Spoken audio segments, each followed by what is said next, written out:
Hi everybody, welcome to our Community Access. You know who I am, I'm Terry Stiles, and 2 years ago we had a wonderful experience with a choir that came here from South Africa, and who brought them was Dan and Rachel Smithers of Key of Hope, and these kids came from their school. I know you saw that program. I'm going to give you a little refresher of that program.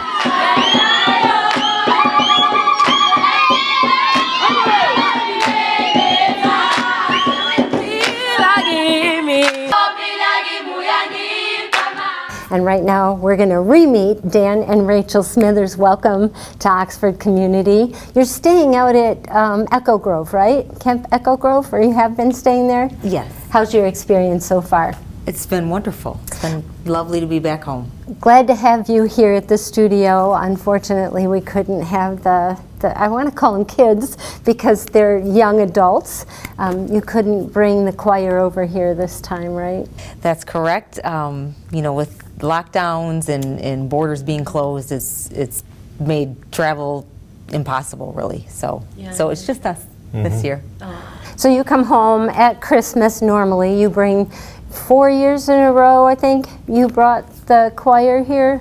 So we brought the choir here. We did 4 tours. They were every other year from 2013 up till 2019. So yeah, 4 times the choir has been here. And I do want to talk about the experiences those kids have had. But first, let's reiterate, you're from Key of Hope. That's a school. How do you identify what you are over in Durban, South Africa? Yeah, it's kind of a different animal than anything we had seen or anything really that's going on in South Africa. But we learned what we do here in Pontiac, here in Michigan. We worked for about 10 years with children in Pontiac, Michigan, from urban and disadvantaged settings, learning this long-term mentoring model that we've now transplanted to Durban, South Africa. So although we're not a school, we're not an orphanage, really it comes down to we are a long-term mentoring organization, and that just manifests itself in different ways. So we have the choir and other music programs, dance programs. We have education programs after school and during school. And we visit every single child that's involved in any of those programs. We visit them in their home every single week. That really fosters and cultivates those mentoring relationships. That translates into us visiting about 2,500 kids at home every single week, either myself or one of our staff. And those children are in different communities. Yes. Squatter communities, right? I think. Yep. So informal settlements, but they what we do is we identify the communities that are within our area that are reachable, and then we send our staff into those communities to come alongside the children and their families and assist in whatever ways that we can. So I'm going to start with building from the ground up. You in 2017 or 2013? Went over there, was it 2013? We moved there in 2008. Our family did. So you yes. just, it's a Christian-based function, everything you do, right? Yes. So it was put on your heart to just pack up your 4 children, Yes. girls, Yes. 1 baby, right? Yes, at the 6 time month she was old 6 or weeks old. under a year old, and just go to one of the most poverty-laden, disease-laden communities really on earth, but that needs help. There's HIV in those communities, there's other diseases in those communities, poverty, and so you mentioned squatters. So you just walked into those villages, and Yeah. what? How did that happen? Well, you know, we really did just show up. I mean, we just bought a one-way ticket to South Africa and put our 4 girls on a plane and arrived with 16 suitcases and some vision of what we felt like God had asked us to do in South Africa. I wouldn't really put it up as a model or a template for how, if you wanted to do something like this, like a how-to. But it really was a special, we believe, unique thing that just was a God thing.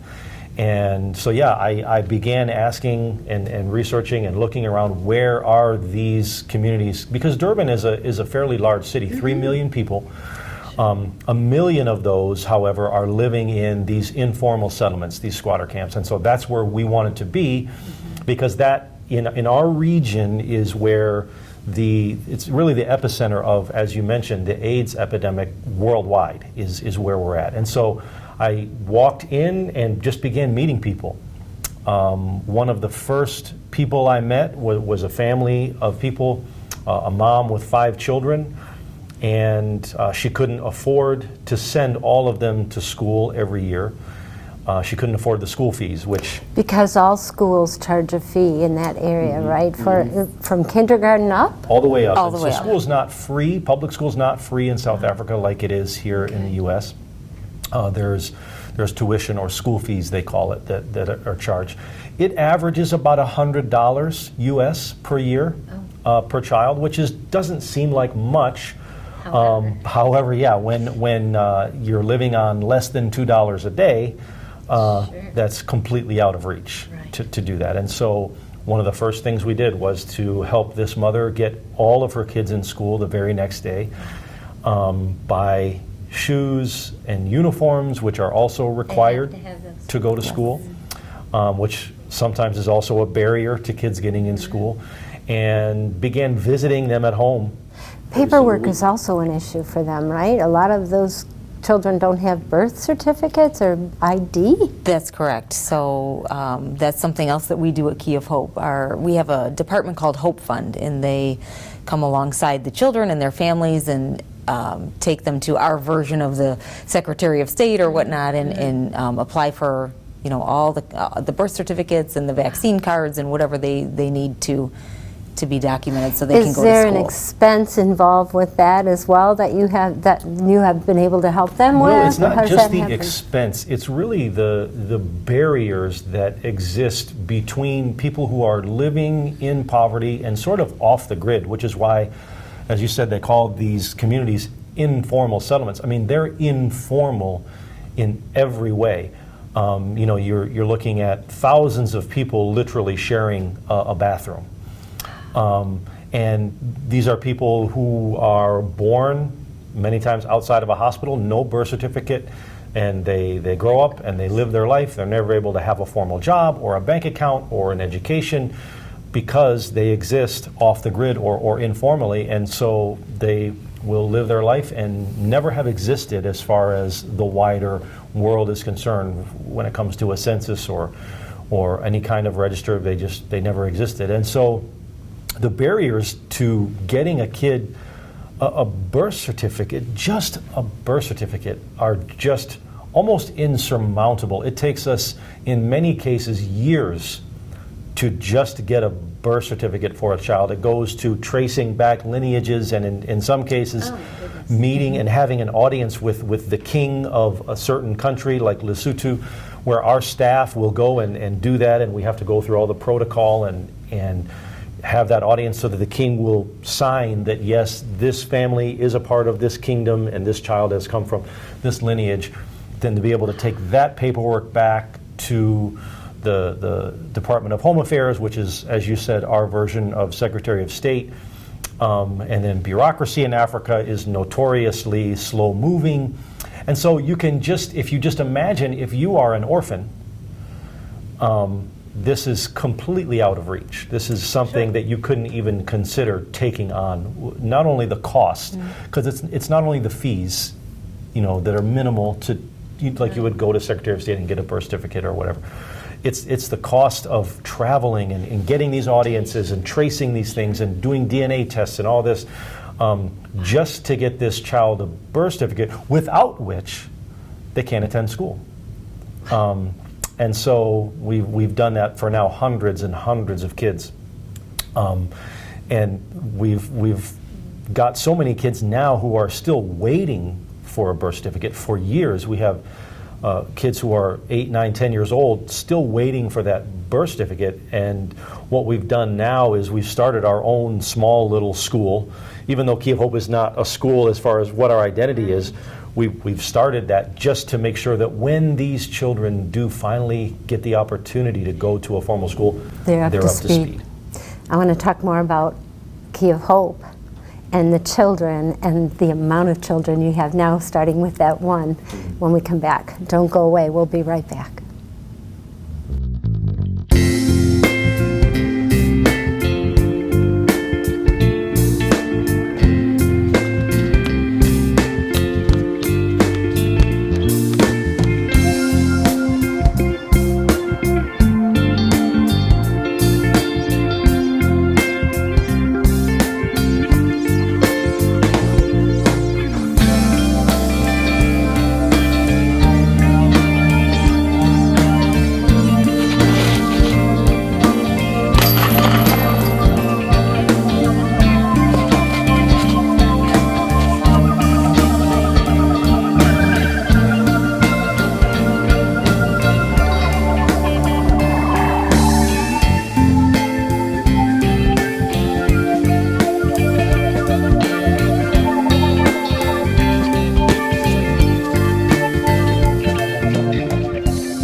Welcome back to our Community Access. I'm Terry Stiles, and I'm with Dan and Rachel Smithers from Key of Hope.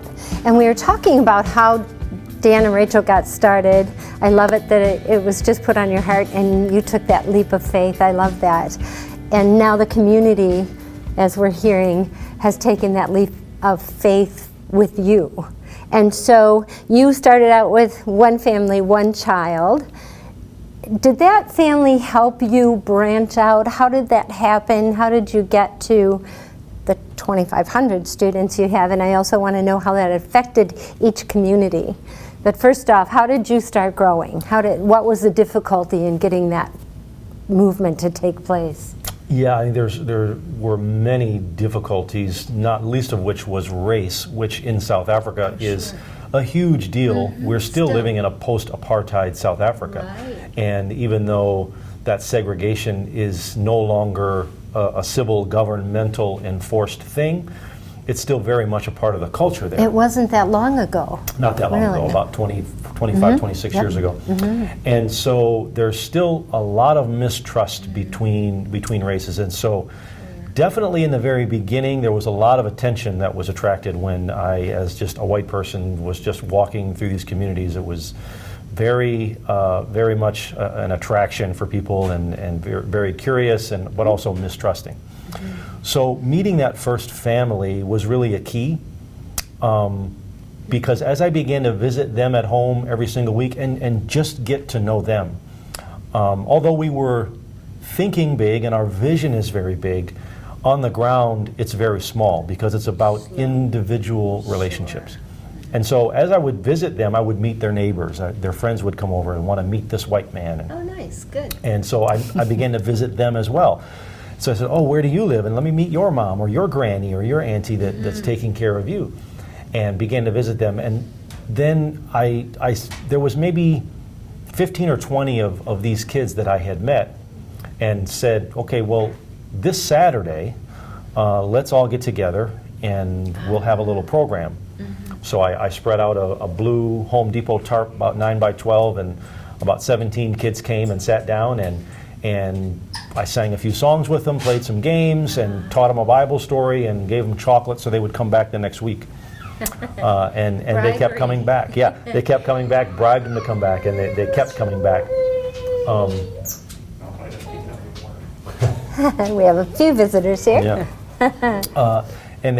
But each relationship led to another relationship. And I found that sometimes as I would go to a house or meet someone, our reputation or our what we were doing had gone ahead of me, as one parent or one granny would say to another one, hey, my kids are attending this thing called Key of Hope. You should let your kids go too. It seems like something good. And so those influential local people all along the way have been really a key Support. in opening up the doors for us in the community. As white people, we have needed those advocates, and there's been some Sure. key people along the way that God has really used as advocates to say, we vouch for them, they're good, you can send your kids. Well, so let me touch on that a little bit. Were they Christian communities, or they were learning about Christianity at the same time? Not at all Christian communities. Right. In fact, one of our strongest advocates that we've had is a lady who is a witch doctor. In African traditional religion, they communicate with ancestral spirits, and they believe that those spirits control what happens in your life, whether good luck or bad luck. And so these witch doctors are the very influential, prominent people in each community that people go to consult with. And so this particular witch doctor, her children began coming, and she was not happy about that at all. In fact, she would beat her children every Saturday when they came home from Key of Hope. I didn't know this until years later.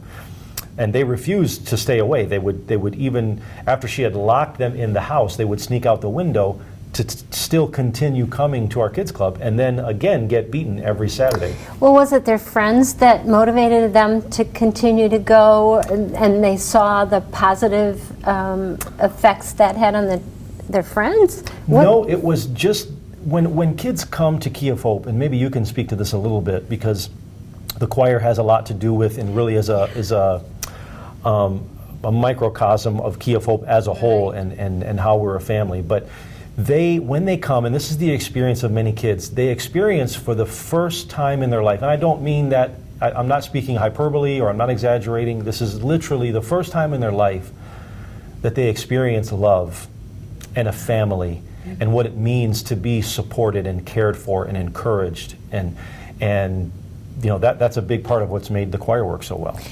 Yeah, let me talk a little bit, or let's talk about the choir. Okay. You can't just throw a bunch of kids together and make the harmony that those kids make. I mean, the first time I saw them, I cried the whole time.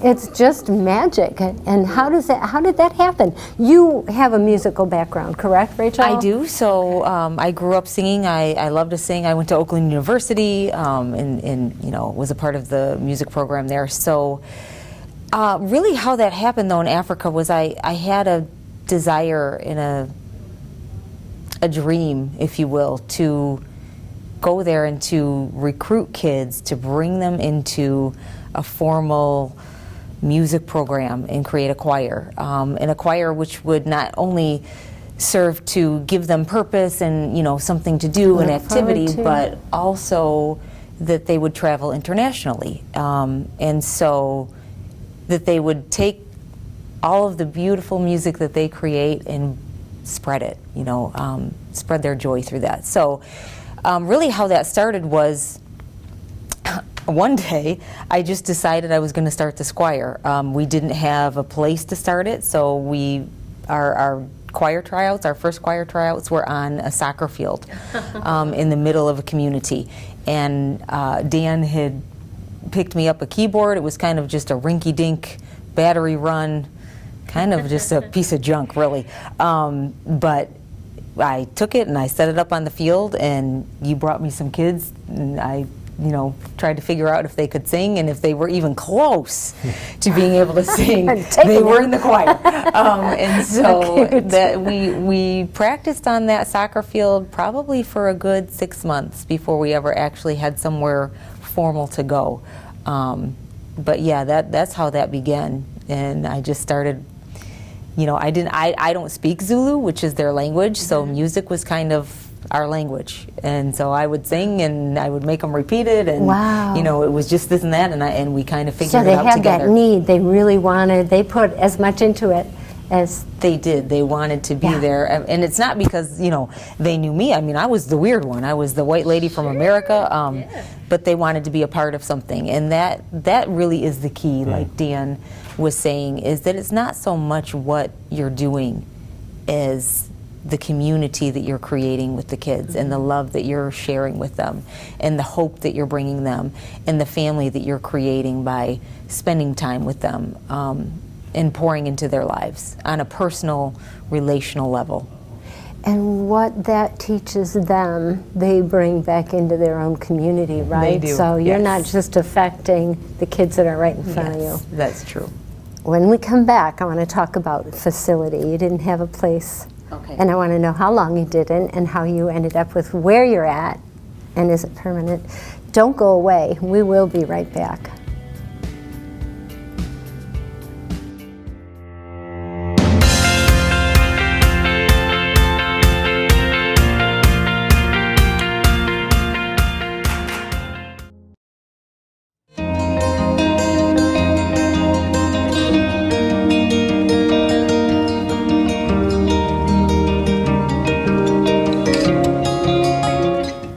Welcome back to Our Community Access. I'm Terry Stiles and I'm still with Dan and Rachel Smithers, and we've barely touched the surface of Key of Hope and what it's doing for that entire community.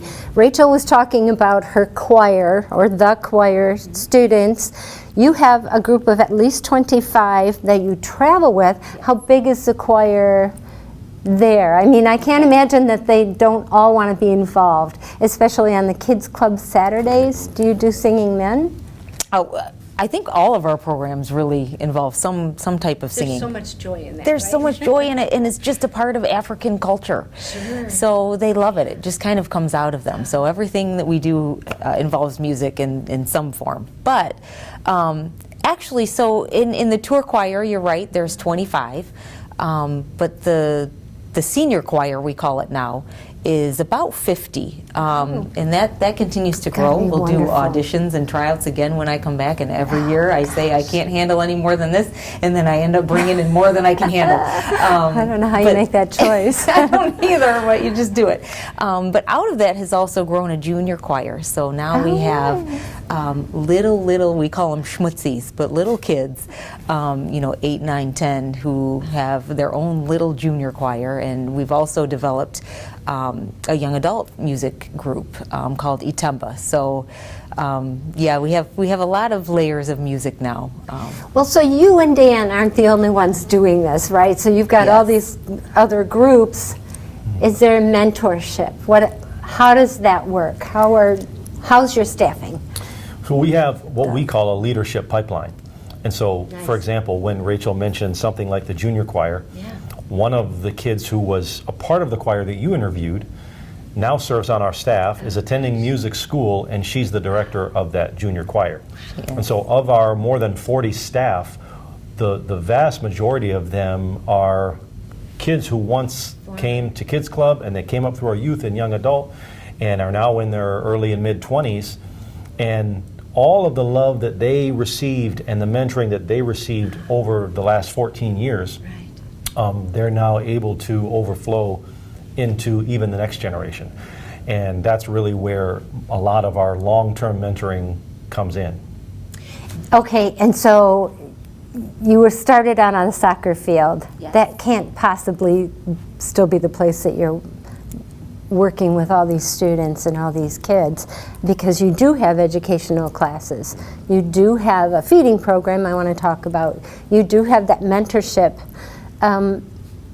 Where are you putting all these kids? I mean, how are you working that out? How have you settled into that community?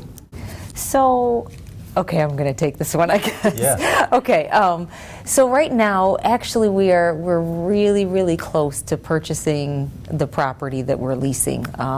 Very, very close. But we have been for the last 5 years leasing some property, and it has office buildings, and it has a hall, and it's very spacious. It has a lot of grounds.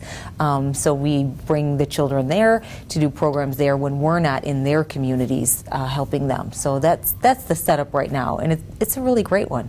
It's a good one. And so you are on the verge of purchasing that. We've actually, have been able to raise all the money for it, and actually, we're just waiting now for the deed to be transferred. It's about 8 acres with those 2 buildings, which it was more spacious when we first moved in than it is now. That's true. Getting a little crowded It's getting a little, It our is. hall, you mentioned a hall, would seat by American standards probably 75 or 100 people.